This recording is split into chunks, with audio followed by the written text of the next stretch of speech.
How's it going, everybody? BulletBender56 here with the update on the Glock 17.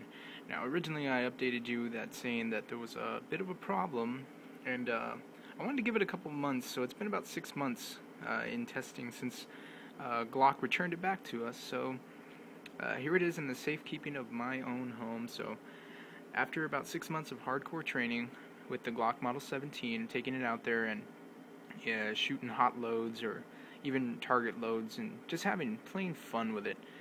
It has really been a joyous. I mean, there's been no issues. Originally what happened is the recoil spring here, this plastic piece, I don't know if you can see that, was actually cracked, brand new from the manufacturer. So we were like, hey, you know, because we brought it out there, we had just opened the box and we didn't really kind of look at it. I know, big mistake. But yeah, and then they were like, well, you know, it was an issue on our part, so we'll just send it back to us and we'll replace it for you. And so we were like, well, okay, that was great. Everything turned out good, and ever since then it's ran like a charm. You know, no issues with the recoil spring rod, or guide rod, should I say.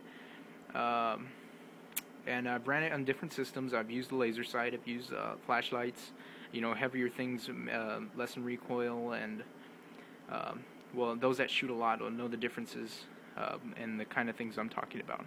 So the thing I want to talk about today is accuracy on the Model 17, or at least on mine.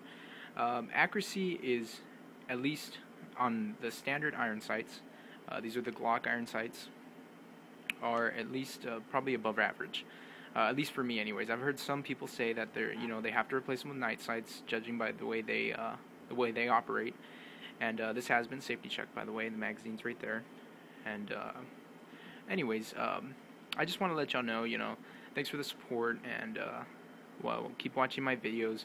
I'm not stopping. It's just that I like to take long periods of time. Ever since what happened to that Mossberg, I don't want to like put out a video of something and it end up blowing up too. So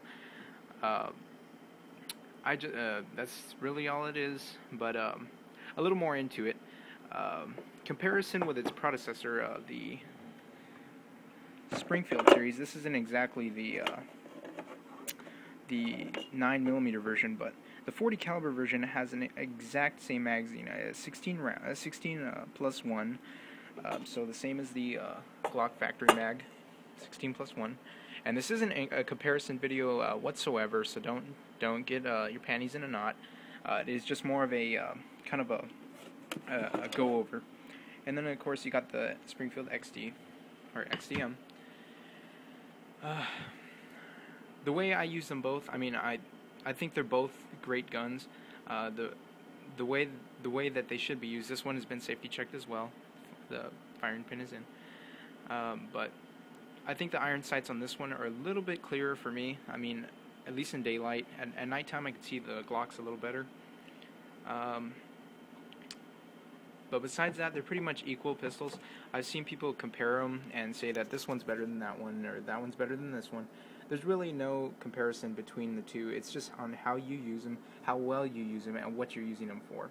Or at least in my perspective. So, in any news, between Glock and Springfield, to be honest, if you're just wanting to carry something light but, you know, have a bit of a punch, go with a Glock. If you want to carry something a lot heavier but a lot more punch but a little less accuracy, go with a Springfield. And if you're using it tactically in a tactical role or a military role, to be honest, I would probably go with, since it's lighter, the Glock. The Glock allows you to carry a little more weight. I mean, at least on things that you may have to carry. Depending on a small sidearm, if you're carrying a small sidearm like this and you have to carry around your bigger firearm, you know, to protect yourself, you wouldn't really want something heavy like this. Durability wise, I mean, I've dropped them both. I did a drop test on both of them. They've both succeeded. I've used them in sand, I've used them in snow, and I've used them in water. So this one was more successful in water than this one. This one I had slide locking issues when it was in water. But this one performed perfectly. The lights were no problem. I mean, except for this one, I've broken I don't know how many The TLR3 is probably going to be a separate review because that one's kind of giving me trouble now, even so.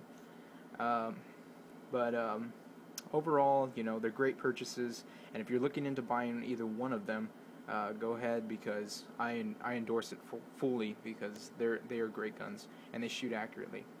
And hope you enjoyed the video, and please subscribe.